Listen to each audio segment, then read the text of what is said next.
నిన్న ఇండియన్ ఎక్స్ప్రెస్లో వచ్చిన కథనం ప్రకారము నక్సలైట్లలో చాలా కీలకమైన నాయకుడు, ఆర్మ్డ్ స్ట్రగల్కి సంబంధించిన నాయకుడు, ఆయన తెలంగాణ పోలీస్కి నిన్న సరెండర్ అయ్యిండు అని చెప్పి కథనాలు వచ్చినాయి. సో అసలు ఏంది స్టోరీ, ఈ మూమెంట్ ఏడిగిపోతున్నది, అసలు ఏమైంది అన్నది ఇలా మన మొట్టమొదటి చిట్ట. ఇలా దేవుజీ యొక్క సరెండర్ ఏదైతుందో ఏం సిగ్నల్ ఇస్తుంది అనేది మన ఒక మెయిన్ చిట్ట. యాక్చువల్గా ఈయన గురించి ఇలా సపరేట్ ఎందుకు మాట్లాడాలని అంటే, ఈయన ఏదో ఆషామాషి లీడర్ కాదు, మావోయిస్ట్ లీడర్లల్లో one of the top ranking, highest ranking ఉన్న లీడర్. అసొంటిది దేవుజీ సరెండర్ అయ్యిండు అని అంటే ఇది ఏం సిగ్నల్ ఇస్తుంది అని అనేది ఒకసారి మనం చూడాలి. ఎప్పుడైతే బసవరాజు అనే మావోయిస్ట్ని పోలీసు వాళ్ళు చంపిర్రో, రక్షక బలగాలు చంపినాయో, మల్టిపుల్ టాప్ లెవెల్ న్యూట్రలైజేషన్స్ జరిగినాయి. అంటే కంప్లీట్గా టాప్ లెవెల్లో పెద్ద హల్చల్ మచాచిపోయింది. మావోయిస్ట్ యొక్క ఆర్మ్డ్ క్యాడర్ అవుతుంది. ఆర్మ్డ్ క్యాడర్ ఏదైతుందో కంప్లీట్గా ఏదైతే ఇలాది 2200 స్ట్రెంత్ ఉండెనో జనవరి 2024లో అది సుమారు 180కి పడిపోయింది అని చెప్పి ఇండియన్ ఎక్స్ప్రెస్లో వచ్చిన కథనాలు మీ ముంగటికి తీసుకొస్తున్నా ఫ్రెండ్స్. అట్లనే ఇలా మన నక్సలైట్ మావోయిస్ట్ మిలిటరీ స్ట్రెంత్ అని అంటాం కదా, అలా స్ట్రెంత్ ఏదైతే ఉంది కదా అది కూడా ఆల్మోస్ట్ 7000 నుంచి 2022లో ఇప్పుడు ఆల్మోస్ట్ 1000కి పడిపోయింది అని చెప్పి చెప్తున్నారు. అంటే ఇది అంచెలంచెలుగా ఒక స్ట్రక్చరల్ కొలాప్స్. ఇన్ఫ్యాక్ట్ చెప్పాలనంటే కేంద్ర సర్కార్కి ఒక టాక్టికల్ ఏమంటారు బూస్టే అండ్ మావోయిజానికి టాక్టికల్ లాసే.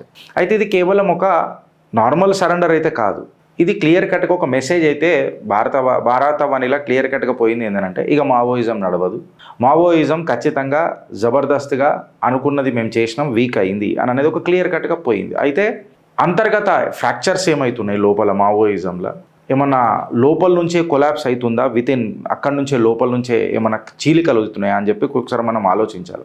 మళ్ళీ డివిజన్స్ ఏంది అండ్ ఈ ఐడియాలజికల్ షిఫ్టా రిఫ్టా ఇదేంది అని చెప్పి మనం మాట్లాడితే రెండు ఉన్నాయి. ఒకటేమో క్యాంప్ ఏ అని చెప్పి మాట్లాడుతున్నారు, which is called as a Sonu faction.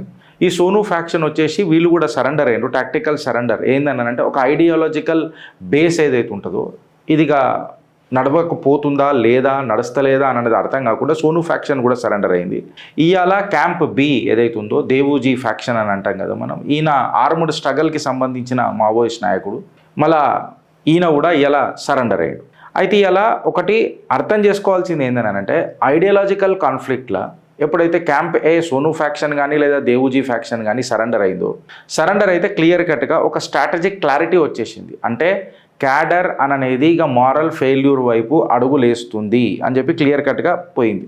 ఇలా 2-3 ఉన్నాయి. అంటే మళ్ళా కీలకమైన నాయకులకు వయసు అయిపోతుంది కాబట్టి ముందుకు తీసుకుపోయే తరుణం లేదా, ఒక లీడర్షిప్ వ్యాక్యూమ్ వస్తుందా, లేకపోతే ఒక రిక్రూట్మెంట్ పైప్ లైన్ ఏడదాకా పోతుంది అని చెప్పి ఒక పెద్ద క్వశ్చన్ అయింది.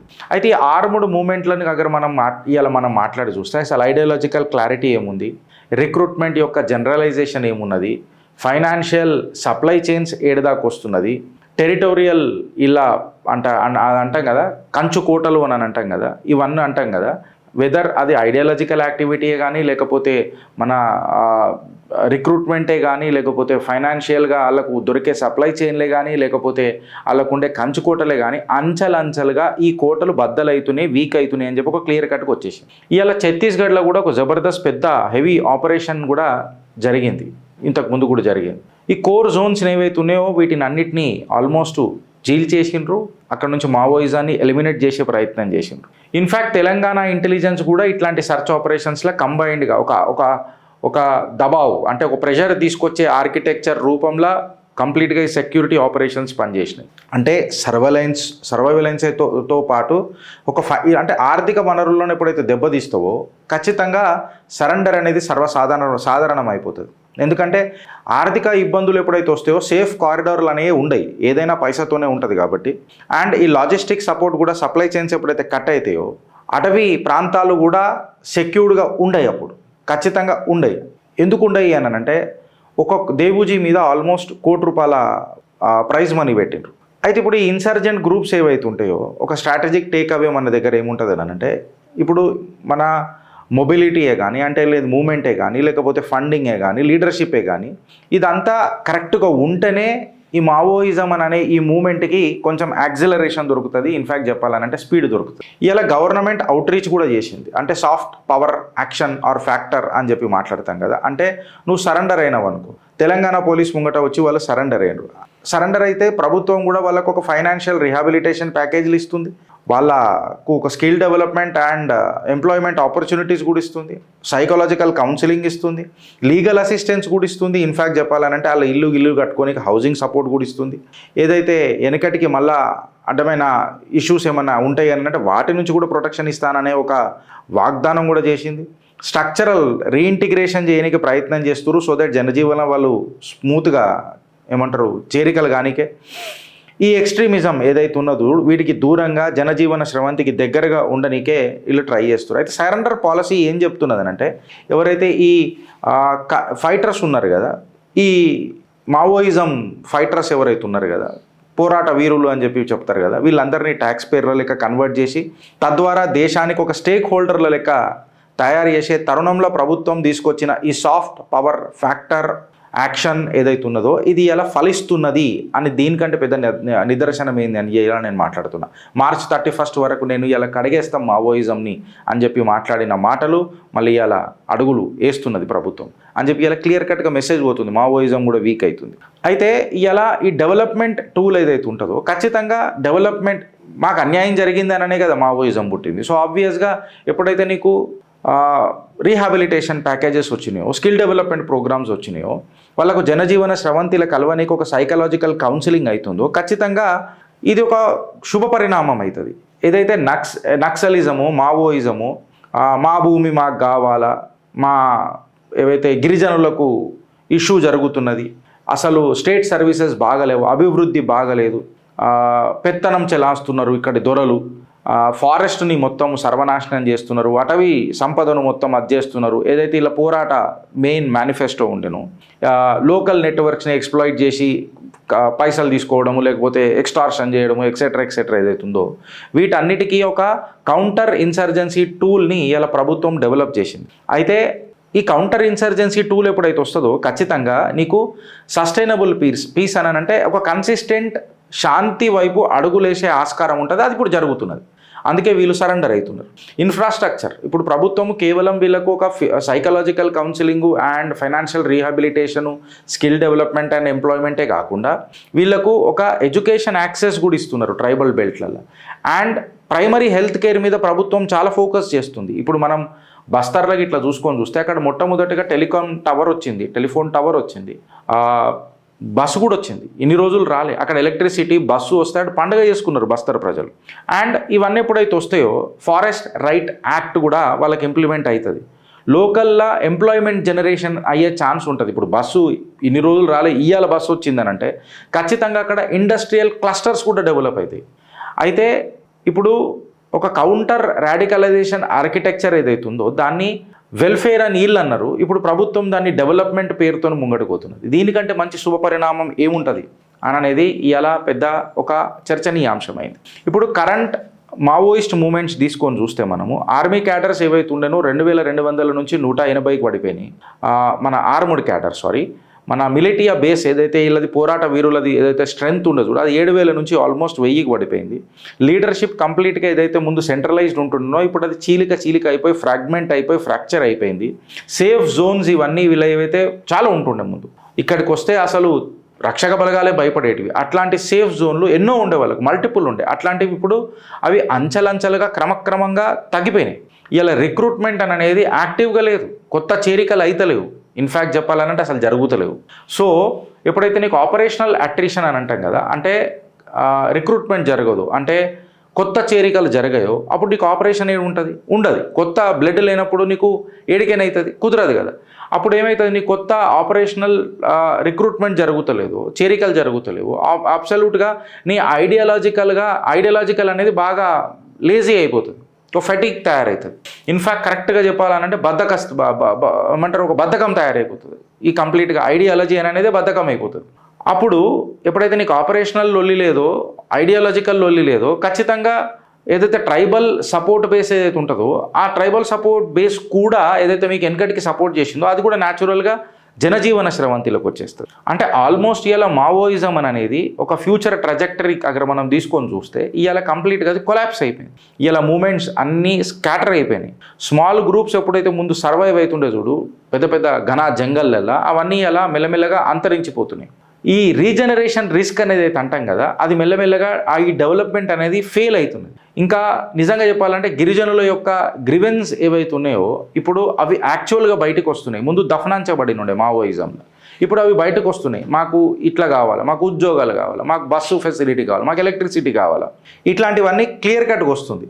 ఎప్పుడైతే వాళ్ళ డెవలప్మెంట్ కావాలనే ముచ్చట దేశానికి పరిచయం అవుతుందో అప్పుడు ఖచ్చితంగా ఒక పొలిటికల్ వ్యాక్యూమ్ ఉండే కదా ఎన్ని రోజులు, మళ్ళీ మావోయిజం ఏం చేసింది ఇక్కడ అని అనేది ఒక చర్చ కూడా దేశంలో జరుగుతుంది. తద్వారా దేశ ప్రజలు కూడా నాకు తెలిసి అచ్చా ఇది ఇట్లా జరిగిందా అనే ఒక ట్రాన్స్పరెంట్ రివ్యూకి వస్తారు. అప్పుడు ఒకటి ఏమవుతుంది అని అంటే ఆర్మడ్ స్ట్రగుల్ పక్కకు పోయి ఒక సోషో ఎకనామిక్ స్ట్రాటజీ డెవలప్ అవుతుంది. అంటే ఇప్పుడు ఈ ముచ్చట మనం ఎందుకు మాట్లాడాలి అని అన్నానంటే ఈ సరెండర్ అనేది ఒక సైకలాజికల్ షిఫ్ట్ని చూపిస్తున్నది ఫ్రెండ్స్.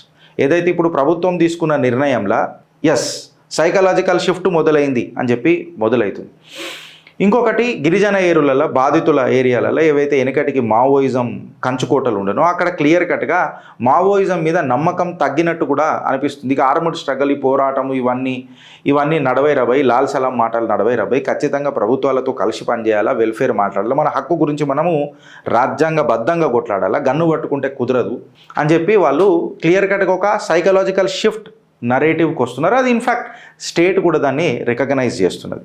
అయితే ఇప్పుడు లాంగ్ టర్మ్ స్టెబిలిటీ ఏదైతే ప్రభుత్వాల ముంగట ఛాలెంజ్ ఉన్నదో అది ఏందని అంటే ఇంటర్ స్టేట్ కోఆర్డినేషన్ ఏ రకంగా ఉంటుంది, మళ్ళీ ఈ రీహాబిలిటేషన్ అనేది ట్రాన్స్పరెంట్గా జరుగుతుందా లేదా, దాని తర్వాత ఈ గిరిజనుల యొక్క ఎంపవర్మెంట్ అనేది కంప్లీట్గా ఏ రకంగా జరుగుతుంది, ఆ టెస్టిమోనీస్ అని దేశ ప్రజలకు పెట్టగలుగుతుందా, మళ్ళీ అప్పుడే ఇది ఇంక్లూజివ్ గవర్నెన్స్ అవుతుంది, లేకపోతే ఖచ్చితంగా ఈ లెఫ్టిస్టులు ఎవరైతే ఉంటారో దీన్ని మళ్ళీ ఒకటి వాడుకొని గిట్లా చేసిరు గిట్లా అయింది, అందుకే మేము పోరాటాన్ని నమ్ముకున్నాం, మేము పోరాట వీరులము అని చెప్పి మళ్ళీ వాళ్ళు కూడా వాళ్ళ రిహాటరిక్ స్టార్ట్ చేస్తారు, నరేటివ్ స్టార్ట్ చేస్తారు. ఇవన్నిటి వల్ల ఒక యాంటీ కరప్షన్ ఎన్ఫోర్స్మెంట్ అనేది కూడా నీకు గ్రాస్ రూట్లలో ఇప్పుడు తయారవుతుంది.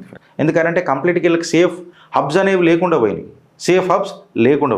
ఇప్పుడు తెలంగాణ ఇంకా ఛత్తీస్గఢ్ ఏదైతే ఉన్నదో ఇప్పుడు ఇవి మోడల్ స్టేట్స్ లాగా ముంగట్టుకు పోయినాయి. ఇప్పుడు తెలంగాణ తీసుకుంటే మావోయిస్ట్ ఫుట్ ప్రింట్ అనేది అయితే ఉండనో అది ఆల్మోస్ట్ ఎలిమినేట్ అయిపోయింది. ఇప్పుడు మోర్ ఫోకస్ ఎట్లుందనంటే ట్రైబల్ యొక్క ఎకనామిక్ గ్రోత్ ఇంకా డెవలప్మెంట్ అండ్ ఇంటిగ్రేషన్ మీద తెలంగాణ ఫోకస్ చేస్తుంది.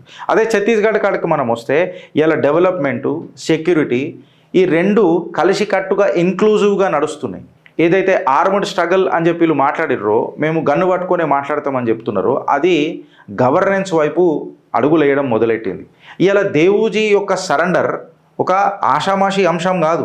మావోయిస్ట్ యొక్క ఇన్సర్జెన్సీ ఏదైతే ఉండే చూడు అది అంచెలంచెలుగా వీక్ అయిపోతూ వచ్చింది దశాబ్దాల వారీగా. ఈ ఐడియాలజికల్ ఫ్రాక్చర్లు ఇప్పుడు మెల్లమెల్లగా డిక్లైన్ అవుతున్నాయి, పడిపోతున్నాయి. ఇంకా కరెక్ట్గా చెప్పాలనంటే ఇవాళ ఒక కంబైనింగ్ ఫోర్స్ లాగా స్ట్రాటజీ ఇన్ఫ్యాక్ట్ వీళ్ళని జనజీవన స్రవంతిలకు తీసుకురానికే ఒక ప్రభుత్వం చేస్తున్న ప్రయత్నానికి నాంది వలుకుతున్నది. ఫైనల్గా ఏంది అని అంటే ఫ్రెండ్స్, ఈ విక్టరీ అనేది ఎక్కడ ఉంటుంది అని అంటే ఈ డెవలప్మెంట్ కంటిన్యూటీ అనేది మానవద్దు. ప్రభుత్వాలు అక్కడ డెవలప్మెంట్ మళ్ళీ హ్యాంపర్ చేసి ఒక పక్షపాత ధోరణిలో ప్రభుత్వాలు బిహేవ్ చేసి ఆపరేషన్కి ప్రజలను గురి చేస్తే ఖచ్చితంగా దీనికంటే ఇంకా డేంజర్ అవుతుంది. సో ఖచ్చితంగా ప్రభుత్వం కూడా అట్లా ఆ రకంగా ఇప్పుడు మనము స్కిల్ డెవలప్మెంట్ మీద ప్రభుత్వం హెల్ప్ చేస్తుంది, రీహాబిలిటేషన్లో హెల్ప్ చేస్తుంది, వాళ్ళకు primary health care facilities provide చేస్తుంది, వాళ్ళకి ఇన్ఫ్రాస్ట్రక్చర్ డెవలప్ చేస్తుంది, వాళ్ళని జనజీవన స్రవంతిలో కల్పిస్తుంది. సో ఈ కంటిన్యూటీ అనేది ఎప్పుడైతే ఉంటుందో నాకు తెలిసి ఖచ్చితంగా ప్రజలు కూడా మావోయిజం వైపు పోరు అని చెప్పి భావనలకు వస్తారు. అండ్ మోర్ ఓవర్ ఈ ఎక్స్ట్రీమిజం ఏదైతుందో ఇది ఖచ్చితంగా అంతమవుతుంది. And this is how nations also build their own ఏమంటారు డెవలప్మెంట్ స్ట్రాటజీ అని చెప్పి మాట్లాడతారు. అయితే ఇది అందరు కలిసికట్టుగా చేసిన ప్రయత్నం అండ్ ప్రభుత్వాలు తీసుకున్న నిర్ణయం. ఏదో ఒక కండిషన్ వల్ల ఒకడు తయారైండు అనే దానికంటే జనజీవన స్రవంతిలా, దేశ హితంలా, దేశ ప్రగతిలా ఏది నిర్ణయం అని అనేది మావోయిస్టులు కూడా అర్థం చేసుకోవాలా. అండ్ ఇలా దేవుజీ సరెండర్ కూడా ఈ డిక్లైన్ అయిన ఏదైతే వాళ్ళ స్ట్రాటజీ ఏదైతుందో వాళ్ళ ఐడియాలజికల్ షిఫ్ట్ ఏదైతుందో ఇప్పుడు మెల్లమెల్లగా అంతరించిపోతున్నది. బికాజ్ ఆపరేషనల్ రిక్రూట్మెంట్ కూడా లేదు, అంతమైపోతున్నది. 7,000 నుంచి 1,000, 2,200 నుంచి 180 అని అంటే ద ఐడియాలజీ అనేది అంతమవుతున్నది. దీనిపైన మీ అభిప్రాయం ఏందో జరా మీ కమెంట్ రూపంలో చెప్పుర్రి ఫ్రెండ్స్. భారత్ మాతాకి జై.